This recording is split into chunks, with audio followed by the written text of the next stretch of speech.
చెప్పు. అంటే ఒక విలేజ్లో ఉండే అతను ప్రశాంతంగా ఉన్నాడని ఎలా తెలుస్తుంది? కొంచెం ఎలాబొరేట్ చేయండి. What is it? కొంచెం ఎలాబొరేట్. మనిషి ఒంటరిగా ఉన్నాడు అనుకో, తను ఏదో ఆలోచించుకుంటే ఒంటరిగా ఉన్నాడు అనుకుందాం. తను ప్రశాంతంగా ఉన్నాడా లేదంటే ఏదన్నా డిస్టర్బ్ అయి ఉన్నాడా అని తెలుస్తుందా? ఎలా తెలుస్తుంది? అంటే చూసి గుర్తుపట్టలేదు. ఓకే. అంటే దీనికి ఓన్లీ బై కంపారిజన్ మాత్రమే జవాబు చెప్పొచ్చు. అదర్వైజ్ చెప్పలే. ఎగ్జాంపుల్, ఒక వ్యక్తి ఎక్కడో పల్లెటూరులో, అక్కడ బర్రెలు ఉన్నాయి, మనుషులు లేరు. మనుషులు ఉంది, ఎవరి పనుల్లో వాళ్ళు ఉన్నారు. వీళ్ళలాగే వాళ్ళు గోచి పెట్టుకున్నారు. ఇలా హాయిగా కూర్చొని ఇట్లా ఎగ్జాక్ట్ రమణ మహర్షి కూడా అట్లే కనిపిస్తాడు ఫోటో తీస్తే. కానీ ఈ రెండు స్థితులకి జమీన్ ఆస్మాన్ ఫరక్ ఉంది. అంటే diametrically opposite situations they are experience. Example, ఎవడైతే ఇట్లా ప్రశాంతంగా ఊర్లో కూర్చున్నట్టు కనిపించాడో, హఠాత్తుగా ఎవడో అరే పొలిటీషియన్ మందు పోస్తున్నాడంట, పోతాడు ఇక. ఆ తర్వాత హఠాత్తుగా ఎవడో ఏదో చెప్తున్నాడు, ఆ పక్కింటోడు ఈ పక్కింటోడు అని, మెల్లగా తింటున్నాడు. అక్కడి నుంచి బెంచ్ కారు పోయింది, చూస్తున్నాడు. భలే ఉంది కారు, చూసినావారా అసలు ఎట్లుంది కదా, మళ్ళీ కూర్చున్నాడు. ఆ తర్వాత ఇంకెవడో ఒక అమ్మాయి గురించి మాట్లాడుతున్నాడు, చూస్తున్నాడు. సో తన ప్రశాంతత నిజమైంది కాదు. ఎందుకు? తనకు చాలా కోరికలు ఉన్నాయి ఇంకా. కానీ ఆ కోరికలు తీరే ఆర్థిక వనరులు కానీ అట్లాంటి వాతావరణం కానీ లేనందుకు ఏమీ చేతగాక అట్లా మూల కూర్చున్నాడు అంతే. ఒకసారి నేను ఆటోలో పోతూ ఒక వ్యక్తిని అడిగా. ఇప్పుడు ఒక పొలిటీషియన్ ఉన్నాడు, పేరు చెప్పను, ఓ ముఖ్యమంత్రి. అతను చాలా కరప్ట్ అని అంటున్నారు, మీరేమంటారు? అతను వ్యవస్థను వాడుకొని చాలా కరప్షన్ చేసి జైలు కూడా వెళ్ళాడు, మీరేమంటారు దానికంటే? అతను చెప్పాడు, అవకాశం ఉంటుంది నేను కూడా చేస్తాను. అవకాశం ఎవరు నడుపుకుంటాడు సార్ పొద్దుస్తమానం ఆటో? ప్రతోడితో బార్గెన్ చేయాలి, అందంగా ఉన్నా తీసుకుపోవాలి, అందంగా లేకున్నా తీసుకుపోవాలి, ఎవడేం చెప్పింది వినాలి, పొద్దు నుంచి రాత్రి వరకు ఇన్స్ట్రక్షన్స్. ఏమైనా కరప్షన్ చేసి మూడేళ్ళు జైలుకి పోయినా సరే తర్వాత బిందాస్ ఉండొచ్చు. ఇట్లాంటి ఒపీనియన్ మానవ జాతికి ఉంది. అవకాశం లేక చాలామంది నిజాయితీగా ఉంటున్నారు. లావొచ్చు ఉన్న ఎరాలో కానీ లేకపోతే కొన్ని ఎరాస్లో ఎవరికైతే ఏ కోరికలు లేవో వాళ్ళ దగ్గర డబ్బు ఉంచేవాళ్ళు. అంటే ఎవరికైతే అసలు డబ్బు మీద వ్యామోహమే లేదు వాడి చేతిలో డబ్బు పెట్టేవాడు. ఇప్పుడు ఉత్తరప్రదేశ్ ముఖ్యమంత్రి యోగి ఆదిత్యనాథ్ ఎందుకు కరప్షన్ చేయాలంటే పిల్లలు లేరు, కుటుంబాన్ని ఎప్పుడో వదిలేసిండు. ఆశ్రమంలో ఒక మఠ్ హెడ్, జస్ట్ పని ఉంటుంది అంతే. ఇంకా ఇప్పుడు నేను కొంచెం కరప్ట్ చేయడానికి ఆసక్తి చూపిస్తే నువ్వు కొంచెం దూరుతావు నాలో. నేను 100% నో అని అనుకో, నువ్వు ఉంటే ఉంటావు, పోతే పోతావు. అంటే ఉన్నవా సిన్సియర్గా ఉండాల్సి వస్తుంది. ఇప్పుడు నా చుట్టూ కరప్షన్ ఉండదు, తేల్చుకోవడమే, ఉంటాడా ఉండడా అంతే. ఇది మారదు స్థితి. సో అదే దీని కాంట్రాస్ట్గా నిజంగా ప్రశాంతత ఎవడు అనుభవిస్తాడంటే జీవితానికి సంబంధించిన మూల విషయాలు అనుభవించినట్టు తెలియాలి నీకు. అంటే ఇందులో ఒక 3, 4, 5 చెప్పుకోవచ్చు పదాలు. డబ్బు నువ్వు అనుభవించినట్టు తెలియాలి, లేదా డబ్బు అనేది ఉందని తెలియనేకూడదు, రెండిట్లో ఏదో జరగాలి. రెండవది సెక్స్, దాన్ని అనుభవించినట్టు తెలియాలి. ఇప్పుడు నువ్వు టీ అని ఉచ్చరిస్తున్నంత సహజంగా సెక్స్ అని ఉచ్చరించగలగాలి, డబ్బు అని ఉచ్చరించగలగాలి. There is no disturbance in the mind. నీ యొక్క మనస్సులో రేగే అలల్లో పెద్ద వ్యత్యాసం లేదు. ఇప్పుడు ఒక వ్యక్తికి ఆధ్యాత్మికత నిజంగా అనుభవం అయిందని ఎట్లా తెలుసు? అనుకుంటే రాయిని బంగారాన్ని ఒకలా చూస్తాడు, అనుకుంటే ఒక ఎమ్మెల్యేని, ఎంపీని, మినిస్టర్ని, ఒక బెగ్గర్ని సమదృష్టితోనే చూస్తాడు, విషయాన్ని చూస్తాడు తప్ప హోదాని కాదు. అదే నీకు రాగా చాలా కోరికలు ఉంది. ఇప్పుడు చూస్తున్నాం కదా, ఎవరైనా ఎమ్మెల్యే రాగానే ఒకలా ప్రవర్తిస్తారు, ముఖ్యమంత్రి ముందుకు పోగానే కొంచెం నాగిండాయని చేస్తారు. అరుస్తారు, కేకలేస్తారు, ఏమేమో చేస్తారు, కాళ్ళు వణుకుతాయి. అది ఇంటోళ్ళు రాగానే చాలా కింగ్ లాగా బిహేవ్ చేస్తారు. But still you have those discrepancies carrying in your brain and mind. ఇప్పుడు రమణ మహర్షి అనుభవించే ప్రశాంతత ఎందుకు అట్లా చెప్తున్నా అంటే ఇంకెప్పటికీ చెదరనిది అన్నట్టు. నువ్వు పక్కన డబ్బు పెట్టు, అందమైన అమ్మాయి పోని, ఆ తర్వాత అవార్డు రాని రివార్డు రాని ఖచ్చితంగా తెలుస్తుంది. ఇవేవి నాకు అంటుకోవు, ఇవి నన్ను ఉత్తేజపరచవు. ఇంకా సో అనవసరమైన ఉత్తేజాలన్నీ సద్దు మణగవలసింది, సద్దు మణుగుతాయి. అవన్నీ అనుభవించిన తర్వాత ఈ స్టేజ్. అయితే ఇక్కడ ఇంకొకటి ఉంది. ఇప్పుడు కోట్లు అనుభవించినా సద్దు మణగకపోవచ్చు. ఒకటికి 200లోనే సద్దు మణగవచ్చు. అంటే వాడి విషయం అర్థం చేసుకున్నాడు, ఏముంది ఇందులో అసలు, వాట్ ఈజ్ ఇట్ చూడదు. ఒకటి 1,00,000 కోట్లు ఉందా, వాడికి ఇంకా వ్యామోహం ఉండొచ్చు. అందుకని ఎక్కువ డబ్బు తక్కువ డబ్బు కాదు, డబ్బు పట్ల నీ వైఖరి ఏంది, ఇది సెటిల్ కావాలి. డబ్బు అవసరం అంతవరకు. డబ్బు వల్ల నీకు ఐడెంటిటీ రాదు. అలా ఐడెంటిటీ ఎవరన్నా ఇస్తే అది నీది కాదు. నువ్వు బెంజ్ కార్లో దిగావని అందరూ రెస్పెక్ట్ ఇచ్చారనుకో, నీకు ఇస్తున్నారా రెస్పెక్ట్? సో మనం రూపాన్ని చూస్తున్నామా, స్వరూపాన్ని చూస్తున్నామా అనేది చాలా ఇంపార్టెంట్. ఇప్పుడు డబ్బు, సెక్స్, ప్రాపర్టీ వీటికి బియాండ్గా ఇంకొకటి ఉంది ఇవన్నీ ప్రపంచానికి సంబంధించినవి. ఒకప్పుడు సెక్స్ అనేది ప్రకృతికి సంబంధించింది, కానీ ఇప్పుడు కాదు, కరెక్ట్ అయిపోయింది. అంటే ఇట్స్ ప్యూర్లీ బిజినెస్ నా. ఒక ఇంట్లో పెళ్లి జరుగుతుందంటే some business is happening. So మా బంధువుల అబ్బాయి పెళ్లి జరుగుతుంది. నేను అంతకుముందు అంతా చెప్పాను వాళ్ళ పేరెంట్స్కి, మా వాడికి, ఎక్కడ వ్యాపారాన్ని తీసుకురాకు, మీకు ఇవ్వాల్సినది ఇవ్వాలనిపిస్తే ఇవ్వండి, మేము చేయాలి అనిపించింది చేస్తాం అంటే అట్లే చేద్దాం తప్పకుండా, అట్లా ఇట్లా అన్నాడు. లోపల పోగానే పెద్దోళ్ళు నీకు తెలియదుకో, నోరు మూసుకో అని వాడు స్విచ్ ఆఫ్ చేశారు అంతే. ఏం పిల్లగా నీకేం తెలుసు? వీళ్ళకి కూడా ఏం తెలియదు బేసికలీ.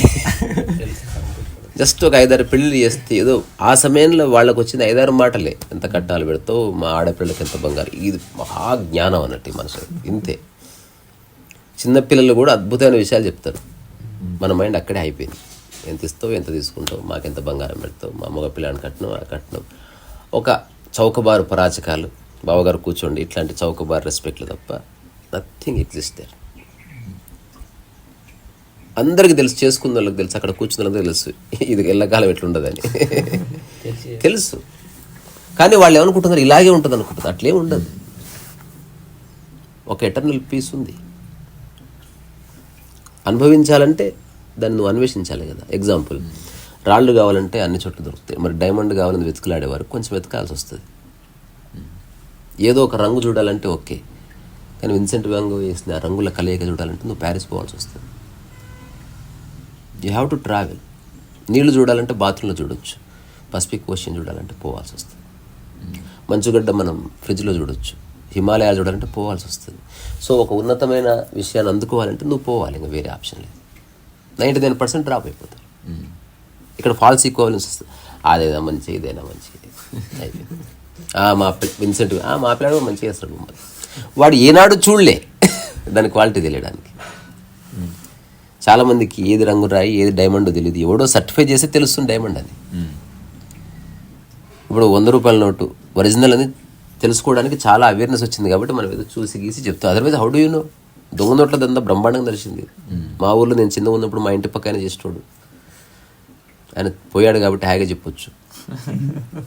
ఆయన అప్పట్లోనే 10,000 రూపాయలు ఇస్తే 1,00,000 రూపాయలు దొంగ నోట్లు ఇచ్చారు. సో అది ఆ యాంగ్జైటీలో అది ఎట్లా ఖర్చు పెట్టాలో తెలియక ఎక్కడ పడితే అక్కడ ఖర్చు పెట్టి అందరికి పార్టీలు ఇచ్చి దొరికిపోయాడు. అంటే వీడు ఓవర్ చేస్తున్నాడు. అదే బ్రహ్మానందం డైలాగ్ ఉంటుంది కదా, వీడు క్యారెక్టర్ ఆర్టిస్ట్ ఓవర్ చేస్తున్నాడు. So coming back to the point ఏంటంటే, నిజమైన ప్రశాంతత ఎప్పుడు వస్తుంది? ఈ డబ్బు, సెక్స్, ఈ ప్రాపర్టీ అన్నిటికంటే ఎక్కువ ఇరికిచ్చేది మనిషిని అప్రిసియేషన్ ఇరికిస్తుంది చాలా దారుణం. డబ్బు పర్సనల్, వేరే వాడిది నీకు రాదు, నీది వేరే వాడికి రాదు, అవునా? సెక్స్ పర్సనల్, నువ్వే చేయాలి లేకపోతే ఎవడు చేయడు. ఆకలి personal. Appreciation coming from out side, ఇది చాలా అప్పీలింగ్ ఉంటుంది. ఇప్పుడు చాలామంది కళాకారులు స్టేజ్ ఎక్కి పరమంది దరిద్రంగా బిహేవ్ చేస్తారు. ఒక డైలాగ్ చెప్తారు, నేను చాలామందికి పర్సనల్ ఎందుకు అడుక్కుంటావు, నీ దగ్గర స్కిల్ ఉంది, పర్ఫామ్ కరో చలే జాओ. చప్పట్లు కొట్టమని అడగడం ప్రోగ్రాంలో భాగమైతే అడుగు, మనం అందరం ఒక్కటే అని తెలుసుకోవాలంటే ఒకసారి చప్పట్లు కొడదాం, ఇది వేరు, ఇది ఒక స్ట్రాటజీ. అట్లా కాకుండా మేము కళాకారులము, మాకు డబ్బుల కన్నా వజ్రాల కన్నా వైఢూర్ల కన్నా విలువైంది మీ చప్పట్లే, మీరు కొట్టే చప్పట్లే, మీరు మాకు కప్పే విలువే సన్మానాల దుప్పట్లు, ఇట్లాంటి పనికిరానివన్నీ చెప్తారు, జనాలు చప్పట్లు కొడతారు. అంటే నువ్వు అడుక్కోకూడదు విషయాన్ని. స్ట్రాటజీలో భాగంగా you can ask somebody to clap, అది వేరే. కానీ నీలో ఆ బెగ్గర్ ఉంటాడు చూడు, వాడు వెళ్ళిపోవాలి. సో ఈ ప్రపంచంలో ఎవరన్నా పని చేస్తున్నారు భూమి మీద అంటే 3 కేటగిరీస్ ఉంటారు. అది చెప్పి చివరికి రమణ మహర్షి దగ్గరికి వెళ్ళి ఆ ప్రశాంతత నిర్వచించి ముగిద్దాం. అంటే ఎక్కువ ఏమి లేదు చెప్పుకోవడానికి. ఎందుకు పని చేస్తున్నాం అంటే అందరూ ఏదేదో చెప్తారు, యాక్చువల్గా వాళ్ళు ఎంక్వైరీ చేస్తే 3 కేటగిరీస్ ఉన్నాయి. మళ్ళీ ఈ 3 కేటగిరీస్ మధ్యన మళ్ళీ 3 కేటగిరీస్ ఉన్నాయి. అంతే. ఈ 3 కేటగిరీస్ ఏంది? ఒకడు సక్సెస్ కోసం చేస్తాడు, డబ్బు కోసం, ఒకడు పేరు ప్రఖ్యాతుల కోసం, ఒకడు ప్రశాంతత అంటే ఏమంటారు సాటిస్ఫాక్షన్ తృప్తి కోసం. ఈ 3 కేటగిరీస్ ఉన్నాయి. వ్యవసాయం ఎవరు చేస్తారు? కొందరు డబ్బు కోసం, కొందరు పేరు ప్రఖ్యాతుల కోసం, కొందరు సాటిస్ఫాక్షన్ కోసం. దీంట్లో మళ్ళీ 3 డివిజన్స్ అన్నా కదా. కొందరు నాకు డబ్బు కావాలి, డబ్బే ఇంపార్టెంట్ కాదు కానీ నాకు పేరు రావాలి అంటే వాడు కొంచెం ఒక లివరేజ్ ఇచ్చుకున్నాడు. ఇంకో అంటాడు డబ్బులే ఉంది, తృప్తి కావాలి నాకు. ఇంకో అంటాడు తృప్తి లేదేం లేదు, నాకు పైసలు కావాలి, సాటిస్ఫాక్షన్ కావాలి, నాకు పైసలు కావాలి, రెస్పెక్ట్ కావాలి, అప్రిసియేషన్ కావాలి. ఇది ఇంకొక బ్యాచ్ ఉంటుంది అన్నీ కావాలి, వాడు సఫర్ అయినంత వాడు సఫర్ కాడు. సో ఇప్పుడు ఎవరైతే కరప్ట్ చేస్తున్నారో సమాజాన్ని, స్కాములు చేస్తున్నారో వాళ్ళు క్లియర్గా ఉన్నారు, డబ్బే కావాలంతే. ఇంకా వాడు వేరే వాడికి మీడియాలో వాడి గురించి బ్యాడ్ చెప్పినా వాడు మంచిగా మందు పార్టీ చేసుకుని ఎంజాయ్ చేస్తాడు. చూడు ఎట్లా చెప్పుడు మన గురించి, అసలు ఖతర్నాక్ ఉంది అసలు. అరే ఇంకా ప్రపంచం అంతా చెప్పుకోవాలరా మన గురించి. అట్లాంటి వాళ్ళని చూసిన నేను. దే ఫీల్ ప్రౌడ్ ఎవరన్నా వాళ్ళ గురించి అన్నప్పుడు. వీళ్ళు తిరిగి ఒక మాట అంటే ఎంజాయ్ చేస్తారు. భలే మాట అంటే ఎవరన్నా ఈసారి వాడు అట్లాంటిది ఇట్లాంటి బ్యాచ్ ఉంది సమాజంలో. రెండోది ఏంది, నాకు ఏం వద్దు అన్నీ వదిలేసిన స్వామీజీలు ఉన్నారు, తృప్తి చాలు. తృప్తి రకరకాలుగా. ఇంకొకటి ఏంది, అప్రిసియేషన్, కళాకారుడు. సో ఒక బిజినెస్ మ్యాను, ఒక కళాకారుడు, ఒక స్పిరిచువలిస్ట్, ఇట్లా డివైడ్ అయిపోయారు సమాజం. దీని మధ్యన ఉన్న కేటగిరీస్ ఉన్నాయి. ఇప్పుడు స్వామీజీలంతా ఈ 2వ కేటగిరీకి వచ్చారు. అంతులేని తృప్తి కానీ డబ్బు ఉండాలి సుమా, అక్కడ ఉన్నారు. డబ్బు లేకుండా తృప్తి వద్దు, తృప్తి వద్దు. ఇప్పుడు రమణ మహర్షి ఎక్కడున్నాడు? ఈ 3టికి అతీతంగా ఉండదు. నేను అక్కడ అది నిజమైన ప్రశాంతత అంటున్నాను. Neither you got stuck in the money, you use money. Neither you got stuck in appreciation. ఎవరైనా అప్రిషియేట్ చేస్తే చూస్తావు అంతే. అందులో నిజాలు ఉంటేనే నువ్వు దాని వైపు ఒక వ్యాఖ్య చేస్తావు. అదర్వైజ్ వాడి మైండ్ అట్లా మాట్లాడుతుంది. ఇప్పుడు ఉదాహరణకి అసలు టైసన్ని ఇలాంటి అందగాడు నేను చూడలేదు, అసలు ప్రపంచంలో నీ అంత అందగాడు లేడు అనగానే థ్యాంక్ యూ అన్నావా, ఇరుక్కుపోయినావు అప్రిషియేషన్. అట్లా కాకుండా నీ ఎవడో నీకు తెలుసు, నీ అందం ఏందో నీకు తెలుసు. మీరు అప్రిషియేషన్ చేస్తున్నారు, చాలా థ్యాంక్ యూ, కానీ మీరు చెప్పినంత లేదు. Because I know my self. సరే సార్ ఇల్లు చాలా బాగుంది, ఎక్సలెంట్, అసలు లేదు నా బడ్జెట్లో ఎంత కట్టాలో అంత ఉంది, ఎక్సలెంట్ ఉంది, బంకింగ్హామ్ ప్యాలెస్ ఉంది, తాజ్మహల్ ఎక్సలెంట్ వేరే ఉంది, మీరు చూడాలి, ఇది ఓకే, ఇది వెరీ డీసెంట్ హౌస్, ఓకే రండి. అంటే నువ్వు సత్యంలో ఉంటే నీ వ్యాఖ్య మారిపోతుంది. నువ్వు అప్రిసియేషన్, చాలామంది ఇంటికి రండి మా బెడ్రూమ్ చూపిస్తావు, అంత అప్రిసియేషన్ కోసమే. వెళ్ళినవాడు గనక ఇట్లా చెప్పాడు అనుకో, వెళ్ళినవాడు గనక ఏం బెడ్రూమ్ ఇది ఇట్లా ఉంది, బాలే, ఈ గుడి ఇట్లా పెట్టిర్రా, ఈ గుడి ఇట్లా పెట్టుకుంటే వారంలో వస్తారు, మా బంధువులకు అట్లే అయింది. అద్దం ఏంది, ఇదేంది అద్దం 1 ఇంచ్ ఎక్కువ ఉండాలి, ఇది తప్పిది. ఆ గోడలకి వెళ్ళి ఇట్లా బయటికి రావద్దు, ఆ ఇనుప ముక్క, అది మంచి, అది నెగిటివ్. అది నువ్వు కొన్ని భయాలు ఇచ్చేస్తావు అనుకో. మా చిన్నకక్క అట్లే పోయిండు, రక్తం కక్కుని చచ్చిపోయిండు. చెప్పినాం, తల కొట్టుకొని చెప్పిన అద్దం మార్చవయా, 3 ఇంచులు మారిస్తే బతోటి నాకు పాయ్, నువ్వన్నా మార్చు సరేనా, ఇల్లు మంచిగా ఉంది కథ, మొత్తం కరప్ట్ అయ్యి నువ్వు ఇల్లు కట్టుకోలే. ఆ రోజు ఎవరెవరు మనల్ని అంటే వాళ్ళ ఇంటికి వెళ్ళినప్పుడు అందరూ ఇల్లు చూపిస్తున్నారు. ఇప్పుడు నేను ఎన్ని చోట్లకి పోతా కదా, నేను ఫస్ట్ పోగానే చెప్తే ఇల్లు చూడను, ఫోటోలు చూడను, ఇల్లు చూడను. నేను జస్ట్ ఊరికి కూర్చోడానికి వచ్చాను, నా పని నాకుంది, మీతో కూడా పని లేదు నాకు. ఇది నేను చెప్తా. అసలు నెక్స్ట్ నేను ఏం చేస్తా, స్ట్రాటజికల్గా అసలు తలెత్తి కొన్ని గంటలు చూడను ఎవరి దిక్కు. వాళ్ళు వస్తారు, రకరకాల పోతారు, వీడియోని అడుగుతారేమో,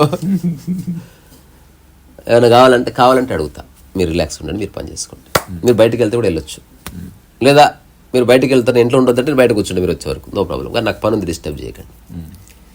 so there is a way to deal people, అది ఓకే. కానీ సో ఇప్పుడు ఈ డబ్బు గురించి వెంపర్లాడే, అప్రిసియేషన్ కోసం వెంపర్లాడే, ఆ తర్వాత తృప్తి కోసం, అప్రిషియేషన్ అంటే అభినందనలు, ప్రశంస, ప్రశంసలు. ఈ తృప్తిలోనే శృంగారం కూడా ఉంది. అంటే ఎలాగైనా అల్టిమేట్ తృప్తి కావాలి నాకు అని కోరుకునేవాళ్ళు. ఈ మూడింటికి బియాండ్గా ఒక స్థితి ఉంది. మిగతా వాళ్ళు వేరే వాటిని విభేదిస్తారు, డబ్బుదే ఉంది, డబ్బు వేస్ట్. ఈ పైన ఉన్నవాడు దేన్ని విభేదించాడు. He understood the significance of everything. డబ్బు యొక్క అవసరం ఉంది, దానికి ఎంత రెస్పెక్ట్ ఇవ్వాలి అంత రెస్పెక్ట్ ఎప్పుడు ఇస్తాడు. రూపాయికి ఇచ్చాడు, కోటికి ఇచ్చాడు. తనకు అనవసరమైంది ఒక్కటి తీసుకోడు, అవసరమైంది ఖచ్చితంగా తీసుకుంటాడు. జస్ట్ తన ఎగ్జిస్టెన్స్ కోసం ఉపయోగపడితే చాలా, అంతవరకు ఏదైనా కూడా.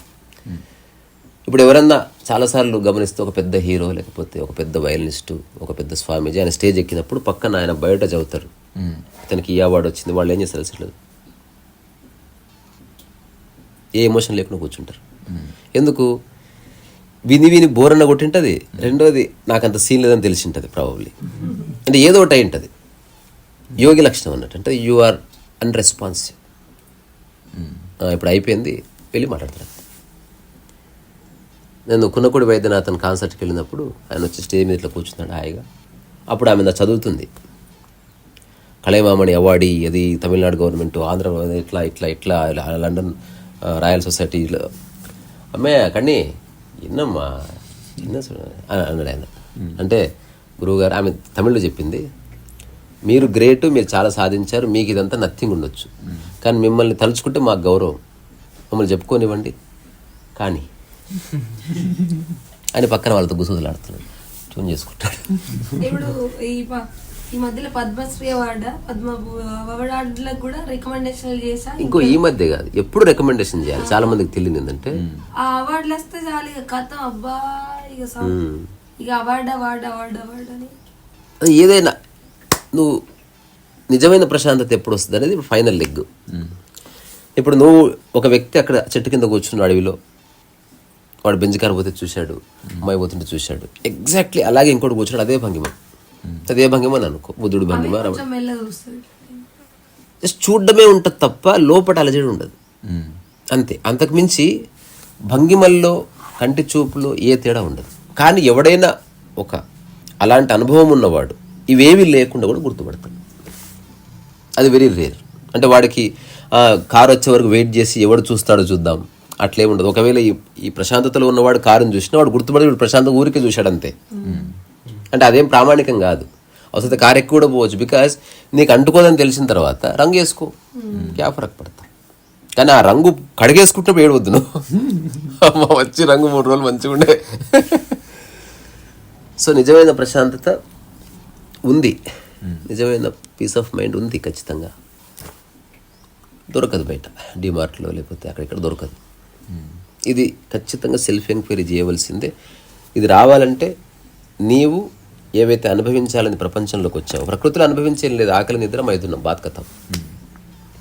ఒకవేళ మనం అడవిలో ఉంటే సర్వైవల్, ఎప్పుడు అలర్ట్ ఉండాలి, ఇల్లు లేదు ఏం లేదు, శబ్దం వచ్చింది ఇట్లా బాణం తీసుకుని నిలబడాలి, ఇట్లా పూలు వచ్చింది కొట్టాలి, తింటావో లేకపోతే సర్వైవల్, అలర్ట్ అంతవరకే. తర్వాత ఎవడో నువ్వు కొంచెం కాయలు గీలు తెచ్చుకున్నావు, ఎవడో వచ్చాడు వాడిని చంపి నీ కాయలు కాపాడుకోవాలి, అక్కడ ఆస్తులు గీస్తులు లేవు. ఇది నేచర్ ఇట్లుంటుంది అంతే. ప్రపంచంలో డబ్బు ఉంది, సెక్స్ ఉంది, అప్రిసియేషన్ ఉంది, ఇవి ఖచ్చితంగా అనుభవించి దాంట్లో ఏమీ లేదని తెలుసుకుంటేనే you are out of it. అప్పుడు నువ్వు ప్రశాంతంగా ఉంటావు. రెండోది అక్కడితో ఎండు కాదు, వైరాగ్యం వస్తుంది.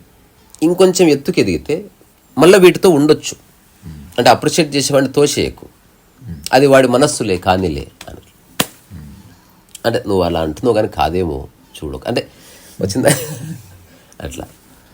సో నేను నా దగ్గర చాలా డబ్బు ఉంది, నేను చాలా హ్యాపీగా ఉన్నానంటే, అవునా సరే సంతోషంగా చూడు అంటే అట్లే ఉండదు. అంటే ఏదో ఆలోచింపజేసే వాడిని చూడు ఒకసారి, అచ్చా ఓకే అంటే హార్ష్గా ఏముండదు, వాడు చాలా సటల్గా తన విషయాలు చెప్తాడు అన్నమాట.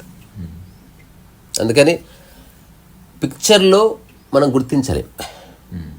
ఏమీ లేనివాడు కూర్చున్న చెట్టు కింద అన్నీ అనుభవించి వదిలేసి మైండ్ అడిగినవాడు కూర్చున్నాడు, ఫోటో తీస్తే సేమ్ ఉండొచ్చు, భంగిమ సేమ్ ఉండొచ్చు, బాడీ యొక్క డిస్పోజిషన్ సేమ్ ఉండొచ్చు, కళ్ళు ప్రశాంతంగా నిలబడొచ్చు. వాడికి ప్రపంచంలో ఉన్న విషయాలు రాగానే వీడు డిస్టర్బ్ అయిపోతాడు. ఇక వాడిని డిస్టర్బ్ చేసేది నిన్న సద్గురు ఒక మంచి మాట చెప్పాడు. అంటే ఎవరు మంచి చెప్పినా తీసుకోవాల్సిందే, ట్రుత్ ఉంది అందులో. ఇప్పుడు అన్నీ బాగుంటే నేను ప్రశాంతంగా ఉన్నవా, నీ లైఫ్ని కండిషన్లో పెట్టినారు. నువ్వు ప్రశాంతంగా ఉన్నవా, ఇక ఏది ఎట్లున్నా పర్వాలేదు. ఇంకా ఇది ఎట్లుంటుందంటే బాలు ఏ సముద్రపు నీళ్ళల్లో ఏ నదిలో ఏ తేలుతూనే ఉంటుంది. అది అట్లా నువ్వు ఎక్కడ నుండు you are out of it అంటే 2-3 నిమిషాలు నీకు అంటుకున్నట్టు ఉంటుంది. బట్ నీ ఇంటెలిజెన్స్ చెప్తుంది how to get out of it. నీకు ఈగో లేదు కాబట్టి అసలు కాళ్ళు పట్టుకును, దవడబలగొట్టు, క్షమాపణ చెప్పు, కొన్ని డబ్బులు ఇచ్చో, ఏదో విధంగా నువ్వు దాని నుంచి అత్యంత తక్కువ సమయంలో బయటకు వచ్చేస్తావు. సో ఇంటెలిజెన్స్ అంటే దేంట్లోనే ఎక్కువసేపు తినకూడదు, ఎక్కువసేపు చిట్టుకుపోవద్దు, అటనే ఎక్కువసేపు ప్రశాంతత లేని స్థితిలో కూడా ఉండకూడదు. గులాబీ తోటలో ఉండే ఎక్కువసేపు పర్వాలేదు. అంటే ఏది నీకు ప్లెజెంట్నెస్ని ఇస్తుందో, ఏది నీకు ప్రశాంతత దోహదం చేస్తుందో, నువ్వు భూమి మీద ఎక్కువసేపు ఉంటుందో మరి ఉండాలి కదా ఎక్కడో చోట ఎక్కువసేపు. కానీ దేనివల్ల నీకు బాధ కలుగుతుందో, దేనివల్ల నీకు డిస్టర్బ్ వస్తుందో అది గుర్తిస్తే నువ్వు బయటపడవచ్చు. ఇప్పుడు డబ్బు వల్ల నాకు ఏం ఆనందం రాదని గుర్తిస్తే నువ్వు డబ్బుకి అవసరం కోసం వాడుకోవడం స్టార్ట్ అవుతుంది. నువ్వు డబ్బే నా లోకం అనుకున్నప్పుడు దాని విముక్తి లేదు. ఎంత బాగుంది తెలుసా, ఇక్కడ చిన్న చిరువెండ పడుతుంటే. కుర్తా కూడా బాగుంది నీకు. ఎస్, ఏమంటుంది దాని kurta? This is called smallest kurta, half kurta. Pochampally. ఎట్లుంది బంగారు ఇది నా మీద కలర్? నేను ఈ కలర్ తక్కువ వేసుకోవడం ఇప్పటి వరకు. 2 రంగులు తీసుకున్నాం. అవును, ఇప్పుడు నేను హరివిలు రాయిపోతాయి. సెల్ఫ్ లో పెట్టడానికి తీసుకున్నా, బట్ నువ్వు వేసుకున్నా పర్లేదు. ఓకే, అలా సెల్ఫ్ లో పెట్టుకోవచ్చు. సో త్వరలో మన హాస్యోపనిషత్తు పుస్తకం లాంచ్ మనందరం కలుసుకుందాం. రీసారస వయస ఇక్కడి నుంచి మీ అందరి ఓపికకి, మీలో ఉన్న ప్రశాంతతకి. హాస్యోపనిషత్ ఆ పుస్తకం లాంచ్లో కలుసుకుందాం. ఆ లాంచ్లో ఏముంటుందో ఇప్పుడే చెప్పేస్తా. ఫస్ట్ రాగానే మంచి మైథిలి గారి పళ్ళ ట్రీట్ ఉంటుంది.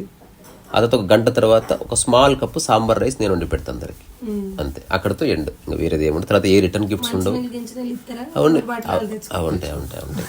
తర్వాత ఇది నా ప్లానింగ్ ఏంటంటే, ఎక్కడన్నా మనం ఎలాగో మీడియాని అవాయిడ్ చేసినాం, ఎవడు పొగడక్కర్లేదు.